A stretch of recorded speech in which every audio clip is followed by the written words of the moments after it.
Curious why coffee gives you the runs? You know you are. We're constantly talking about how we can live without our morning Starbucks. But can we get real for a second? The thing we're not talking about is how that cup of joe is giving our intestines a wake-up call as well. Niket Sanpal, M.D., a gastroenterologist and assistant clinical professor of medicine in New York City, teaches 8 a.m. classes at Touro College of Medicine and is always amused by his students guzzling coffee. Why 8 to 45, everyone looks a bit uncomfortable, he laughs. But what is it about Java that has us making a beeline for the ladies' room in the middle of a morning meeting? There's a general consensus that, directly or indirectly, coffee stimulates the digestive system. But research on why and how isn't conclusive. Some studies claim that it's caffeine or coffee that gives us the urge to go, while others find that it might be something more intrinsic to coffee itself. Here is an association between caffeine and having a bowel movement, says Sanpal. Tea is not completely understood, but the thinking is caffeine is a pro-motility agent. Motility is the contraction of the muscles that move food through the digestive tract.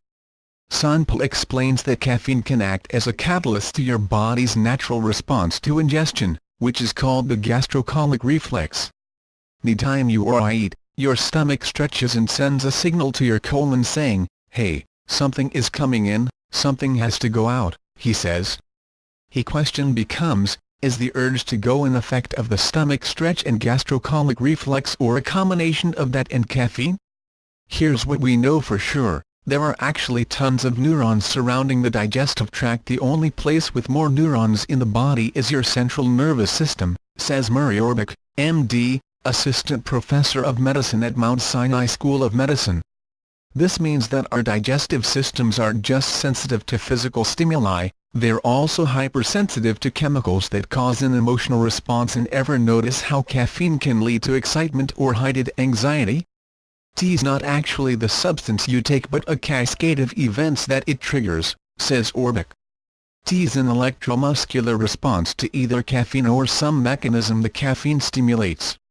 Aside from the caffeine, the acidic nature of the brewed beverage causes the body to produce more bile, the kind of bitter, alkaline substance that makes your stomach churn, which can build up in your gut and cause a case of the runs. So how can we keep ourselves moving in the morning without getting things moving below the belt? First, choose your coffee wisely. Thicker coffees like espresso and French roast actually have less caffeine because they're roasted longer, says Orbeck. Less caffeine means less laxative effect. This is also the reason we don't always experience the same gotta-go effect with soda or tea, which tend to have lower caffeine levels. And beware the cheaper coffees served at diners or by your favorite street vendor. They carry a lot more caffeine, 100 mg per cup, versus only 40 mg in a shot of espresso. Sounds like a perfect excuse to treat yourself to a more expensive slow-roasted reserve blend. Secondly, skip the sugars and lactose-laden creamers. Artificial sweeteners can cause bloating and diarrhea, and lactose can cause digestive troubles even for those who aren't strictly intolerant. Ultimately, it all comes down to the individual and how sensitive your system is. People with pre-existing digestive issues like irritable bowel syndrome, which is more common in women, are more sensitive to this and might want to consider cutting out the coffee altogether.